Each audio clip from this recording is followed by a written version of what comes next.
Hello बच्चों, आप सभी का मेरा इस चैनल में स्वागत है। तो बच्चों, ये जो चैनल है ये साइंस स्टडी का चैनल है। तो इस चैनल में मैं आपको साइंस के बारे में पढ़ाऊंगी।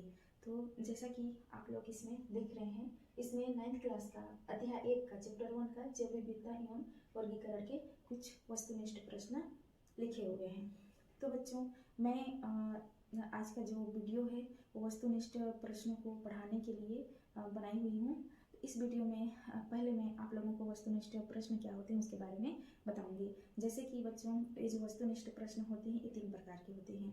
पहला सही विकल्पिक प्रश्न, सही विकल्पिक प्रश्न पहला। दूसरा जो होता है वो रिक्त स्थान को भरने के लिए होता है। तीसरा जो होता है वो होता है सही संबंध जोड़ने के लिए होता है। तो ये 3 प्रकार के जो प्रश्न होते हैं ये लगभग 5-5 नंबर के पूछे जाते हैं। तो 5-5 नंबर के अगर पूछे जाए तो सही विकल्प, खाली स्थान और सही जोड़ी को अगर जोड़ करके हम देखें तो 5 दिया 15 नंबर के टोटल आपको एग्जाम में वस्तुनिष्ठ प्रश्न पूछे जाएंगे। तो बच्चों, इस क्वेश्चन को आसानी से मैं याद करने के लिए आप लोगों के लिए एक वीडियो लेकर आई हूँ। इस वीडियो में मैं आप लोगों को यहाँ पे वस्तुनिष्ठ प्रश्नों को हल करके बताऊंगी ताकि आपको वो बहुत ही जल्दी से याद हो जाए। तो चलिए बच्चों, ये वीडियो हम शुरू करते हैं। तो अध्याय 1 है जिसका नाम है जैव विविधता एवं वर्गीकरण। इसमें जो वस्तुनिष्ठ प्रश्न है, पहला सही विकल्प चुनकर लिखिए। सही विकल्प चुनकर लिखिए में पहला जो क्वेश्चन है वर्गीकरण में का जो आंसर है वो 4 भागों में यहाँ पे लिखा हुआ है। पहला, गुण की पहचान जरूरी नहीं।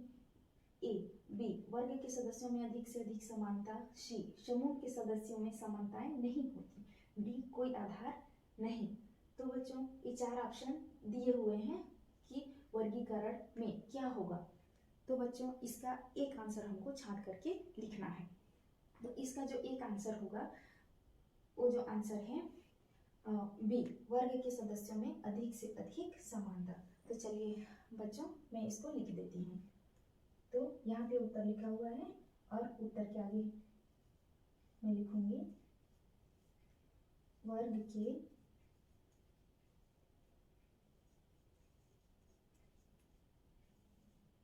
सदस्यों में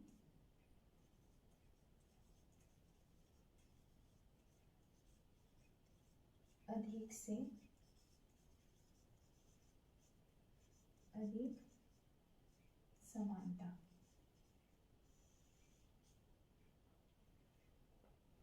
तो इस क्वेश्चन का आंसर क्या होगा? वर्ग के सदस्यों में अधिक से अधिक समानता। सॉरी बच्चों, यहाँ पे समानता होगा, यहाँ पे भी समानता है। अब दूसरे क्वेश्चन में हम आते हैं। तो दूसरा क्वेश्चन है निम्नलिखित में से द्विबीजपत्री पौधा है। तो इसमें भी 4 ऑप्शन है। पहला प्याज, बी घास, सी केला, डी सरसों। तो इसका जो आंसर होगा बच्चों डी, सरसों। तो चलिए यहाँ पे प्रश्न नंबर दूसरा का भी उत्तर लिख देते हैं, सरसों।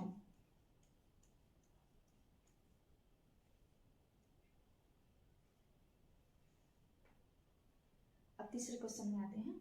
मछली एवं कबूतर के बीच एक जैसे मिलने वाला लक्षण नहीं है। पहला ऑप्शन है धारा रहित शरीर, बी अंडे देना, सी कशेरुकदान की उपस्थिति, डी पंखों की उपस्थिति। तो इसके जो 4 ऑप्शन दिए गए हैं उसमें एक ही इसका आंसर होगा। तो इसका जो आंसर है ये नंबर डी, पंखों की उपस्थिति। तो यहाँ पे थोड़ा सा जगह की कमी थी इसलिए मैं यहीं पे से नीचे लिख दी हूँ, लेकिन जो इसका आंसर है इधर आंसर के आगे, उत्तर के आगे हम लोग इसको लिख देंगे पंखों की उपस्थिति। ओके बच्चों, अब आते हैं चौथे क्वेश्चन में। चौथा क्वेश्चन है ऐसे जंतु जिसमें नोटोकार्ड पाई जाती है वे किस संघ में पाए जाते हैं। तो इसका भी 4 ऑप्शन दिया गया है। ए chordata, B non chordata, C echinodermata, D mollusca. तो इसका जो आंसर होगा ये कार्डेटा होगा।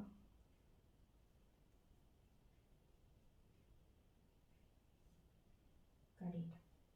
पांचवा, वर्गीकरण की मूल इकाई है। क्वेश्चन है पांचवा, वर्गीकरण की मूल इकाई है। पहला ए जीवाणु, बी वंश, सी जाति, डी कोशिका। तो इसका जो आंसर होगा ये होगा सी नंबर, जाति। जो वर्गीकरण है उसका मूल इकाई क्या है? जाति। अब छठवें क्वेश्चन में आते हैं। छठा क्वेश्चन है जंतु जगत का सबसे बड़ा संघ है। इसका भी चार ऑप्शन है, A arthropoda, B annelida, C mollusca, D porifera. तो बच्चों इसका जो आंसर होगा ए आर्थ्रोपोडा।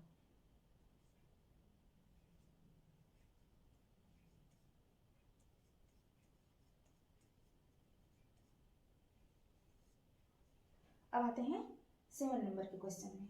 आशा को एक ऐसा पौधा मिला जिसकी जड़ें मूसला थीं, वह कौन सा पौधा है? इसके भी चार ऑप्शन है, ए मक्का, बी चना, सी गेहूं, डी धान।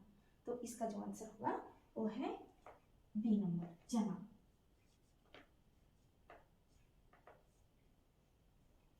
एक बार मैं आपको और रिवीजन करा देती हूँ ताकि आपको पूरी तरह से याद हो जाए। पहला क्वेश्चन देखते हैं। सही विकल्प को चुनकर लिखिए। पहला में है वर्गीकरण में गुण की पहचान जरूरी नहीं, वर्ग के सदस्यों में अधिक से अधिक समानता, सी समूह के सदस्यों में समानताएं नहीं होती, डी कोई आधार नहीं है। तो वर्गीकरण में इसका आंसर क्या होगा बच्चों? बी ऑप्शन, वर्ग के सदस्यों में अधिक से अधिक समानता। अब दूसरे क्वेश्चन में फिर से आ जाते हैं। निम्नलिखित में से द्विबीजपत्री पौधा है, तो ए प्याज, घास, केला, सरसों। तो इसका आंसर क्या होगा? सरसों, डी ऑप्शन। ओके। तीसरा, मछली एवं कबूतर के बीच एक जैसे मिलने वाला लक्षण नहीं है। ऑप्शन ए धारा रहित शरीर, बी अंडे देना, सी का शरीरदान की उपस्थिति और डी पंखों की उपस्थिति। तो इसका आंसर क्या होगा? डी पंखों की उपस्थिति। ओके। 4 नंबर, ऐसे जंतु जिसमें नोटोकॉर्ड पाई जाती है वे किस संघ में पाए जाते हैं? A chordata, B non chordata, C echinodermata, D mollusca. तो इसका आंसर क्या होगा? Option A chordata. ओके। 5वां नंबर में आते हैं। वर्गीकरण की मूल इकाई है, इसके भी 4 ऑप्शन है, जीवाणु, वंश, जाति, कोशिका। तो इसका आंसर क्या होगा? जाति, सी ऑप्शन, जाति। ओके। 6वां नंबर है। जंतु जगत का सबसे बड़ा संघ है, A arthropoda, B annelida, C mollusca, D porifera. तो इसका आंसर क्या होगा? ए ऑप्शन, ऑप्शन ए उत्तर आर्थ्रोपोडा। ओके। 7 नंबर, आशा को एक ऐसा पौधा मिला जिसकी जड़ें मूसला थी, वह कौन सा पौधा है? तो ए मक्का, बी चना, सी गेहूं, डी धान। तो इसमें कौन सा होगा? बी चना। आप लोगों को पता होगा बच्चों कि जो जड़ें होती हैं वो 2 प्रकार की होती हैं। एक जो होती हैं रेशेदार जड़ें होती हैं, दूसरी क्या होती हैं? मूसला जड़ें होती हैं। जो मूसला जड़ें होती हैं मोटी प्रकार की होती हैं और जो रेशेदार जड़ें होती हैं वो बहुत ही एकदम पतली पतली, जैसे धान का जो जड़ होता है ना वो होती हैं।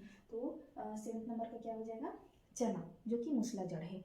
ओके बच्चों, तो इस तरह से अगर हम लोग थोड़ा सा भी 5 या 10 मिनट इस तरह से अगर वीडियो को देख करके आंसर को याद करते हैं तो हमको थोड़ा सा और आसान होगा पढ़ाई करने में। तो बच्चों आप लोगों को समझ में आ गया होगा।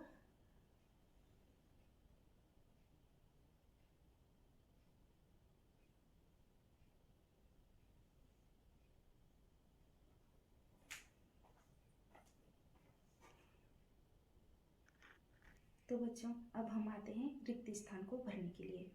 तो जैसे कि अभी मैं पहले बताई आप लोगों को सही वैकल्पिक प्रश्नों के उत्तर बताए। तो सही वैकल्पिक प्रश्नों के उत्तर में तो आपको 4 ऑप्शन दिया जाता है, उसमें आपको छांट करके लिखना रहता है। लेकिन बच्चों ये जो खाली स्थान होते हैं इसमें आपको आंसर लिखे हुए ऑप्शन में नहीं होते हैं, इसको आपको खुद से याद करना रहता है। अगर आपको याद है तो ही आप खाली स्थान को भर पाते हैं। तो बच्चों इसके लिए आपको खाली स्थान के आंसर को याद करना बहुत ज़रूरी हो जाता है। तो यहाँ पे मैं जो खाली स्थान यहाँ पे दिए हुए हैं उनके यहाँ पे आंसर मैं लिखी हुई हूँ। तो यहाँ पे मैं खाली स्थान को कैसे भरते हैं उसको भी बताऊँगी, और खाली स्थान को भरने के बाद फिर उसको मैं एक एक 2 लाइन में ऐसे पढ़ दूँगी ताकि आपको कुछ क्वेश्चन के कुछ खाली स्थान के आंसर आपको यहीं पे याद हो जाएं। तो बच्चों चलिए इसको स्टार्ट करते हैं। तो जो दूसरा ऑप्शन रहेगा बी ऑप्शन, रिक्त स्थानों की पूर्ति कीजिए। तो रिक्त स्थानों की पूर्ति कीजिए अध्याय 1 में जैव विविधता एवं वर्गीकरण वाले पाठ में। तो पहला खाली स्थान आप करेगा कि खाली स्थान में शिशु का जन्म होता है। तो यहाँ पे जो आंसर लिखा हुआ है जैसे कि स्तनधारी। ओके, तो यहाँ पे आपको जो क्वेश्चन दिया जाएगा वो इस तरह से खाली रहेगा कि खाली स्थान में शिशु का जन्म होता है। आपको आंसर लिखा हुआ वाला नहीं रहेगा, यहाँ पे मैं आप लोग का आंसर बताने के लिए यहाँ पे लिखी हुई हूँ। तो बच्चों आपको इस तरह से क्वेश्चन दिया जाएगा, आपको याद रहेगा तब आप उस खाली स्थान को भर पाएंगे। इसलिए मैं बता रही हूँ कि आपको खाली स्थान के आंसर अगर बनाना है तो आपको याद करना पड़ेगा ही पड़ेगा, क्योंकि खाली स्थान में कुछ ऑप्शन भी यहाँ पे नहीं दिए हुए रहते हैं, तो आपको तो याद करना ही पड़ेगा। तो यहाँ पे जो खाली स्थान है पहला कि खाली स्थान में शिशु का जन्म होता है, तो इसमें इसका आंसर क्या होगा, स्तनधारी।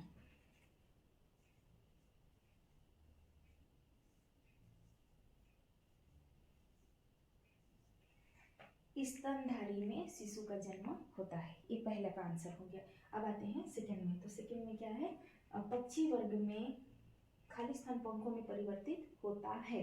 तो यहाँ पे इसका आंसर जैसा कि लिखा हुआ है कि पक्षी वर्ग में अग्रपात पंखों में परिवर्तित होता है। ओके, अब तीसरा क्वेश्चन है कि 1 मिलीलीटर ताजे दूध में लगभग 1 मिलीलीटर ताजे दूध में लगभग खाली स्थान एवं 1 ग्राम उपजाऊ मिट्टी में लगभग खाली स्थान जीवाणु पाए जाते हैं। तो इसका आंसर जैसे कि यहाँ पे मैं लिखी हुई हूँ कि 1 मिलीलीटर ताजे दूध में लगभग 3000 मिलियन, कितना बच्चों, 3000 मिलियन का जो हम लोग इकाई दहाई हिंदी में जो पढ़ते हैं वो होगा 30 अरब, है ना, लगभग 30 अरब एवं 1 ग्राम उपजाऊ मिट्टी में लगभग, जो मिट्टी आप लोग को बाड़ी में चाहे आंगन में कहीं पे भी आपका मतलब मिट्टी है, तो अगर हम एक मुट्ठी उठा करके उसको सूक्ष्मदर्शी में बहुत ही अच्छे सूक्ष्म तरीके से देखें तो उसमें हमको कितना जीवाणु दिखाई देगा, 1000 मिलियन जीवाणु, 1 अरब जीवाणु हमको दिखाई देगा। तो यहाँ पे क्या होगा इसका आंसर कि 1000 मिलियन 1 अरब जीवाणु पाए जाते हैं। एक बार इस क्वेश्चन का आंसर को मैं फिर से दोहराऊंगी। 1 मिलीलीटर ताजे दूध में लगभग 3000 मिलियन मतलब 30 अरब एवं 1 ग्राम उपजाऊ मिट्टी में लगभग 1000 मिलियन मतलब 1 अरब जीवाणु पाए जाते हैं। ओके, ये तीसरा का हो गया। अब चौथा में आते हैं। मत्स्य में खाली स्थान युक्त शरीर व खाली स्थान युक्त हृदय होता है। तो इसका जो खाली स्थान है यह होगा मत्स्य में शल्क, क्या होगा, शल्क युक्त शरीर व 2 कक्ष युक्त हृदय होता है। मत्स्य के बारे में तो आप लोग जान ही रहे हैं। मत्स्य मतलब क्या होता है, मछली होता है ना। तो मछली वर्ग के जो भी जीव होंगे उनका जो शरीर होगा और उनका जो हृदय होगा वो 2 कक्ष में बटा हुआ होगा, और जो उनके शरीर का त्वचा होगा वो शल्क युक्त होगा। शल्क मतलब समझ रहे हैं ना, शल्क जो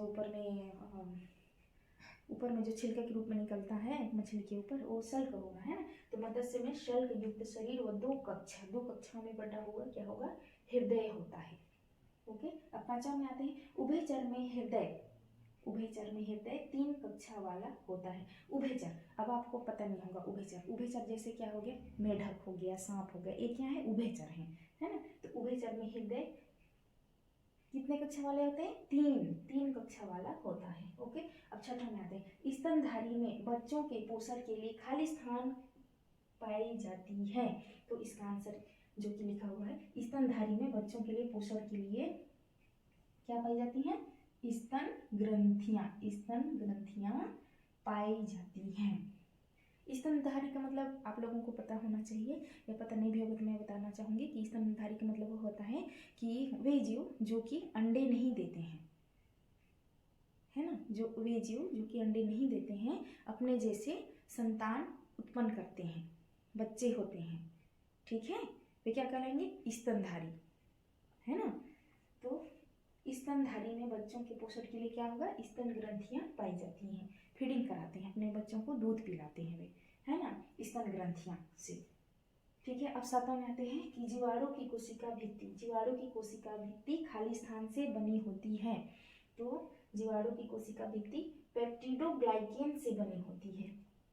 इसमें क्या आएगा बच्चों,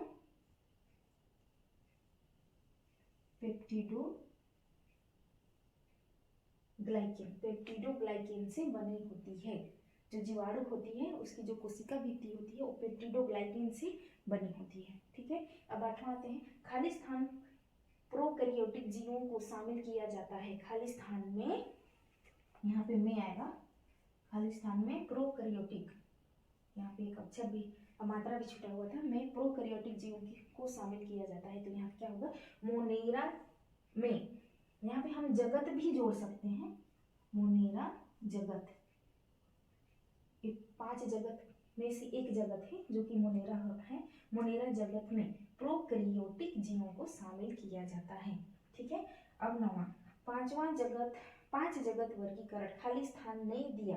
तो जो 5 जगत वर्गीकरण किसने दिया है, आपको पता होगा, नहीं पता है तो किसने दिया भाई, R.H. व्हिटेकर, ये वैज्ञानिक है। उन्होंने जो भी जीव हैं, चाहे वो जंतु हो चाहे वो पादप हो, सभी जीवों को कितने जगत में बांटा, 5 जगत में बांटा, 5 जगत के अंतर्गत उनका अध्ययन किया। ठीक है, तो बच्चों अगर आपको समझ में आया होगा या अगर कुछ समझ में नहीं भी आया होगा तो यहाँ पे जो मैंने खाली स्थान लिखा हुआ है, भरा हुआ है, उसको आप लोग स्क्रीनशॉट ले सकते हैं। ठीक है, तो क्या है कि आपको वो बाद में भी पढ़ने के लिए काम आएंगे। तो इस तरह से खाली स्थान भी हमने भर लिया। उसके पहले हमने सही वैकल्पिक प्रश्नों के उत्तर जान लिए। अब क्या बच गया, तीसरा में सही संबंध।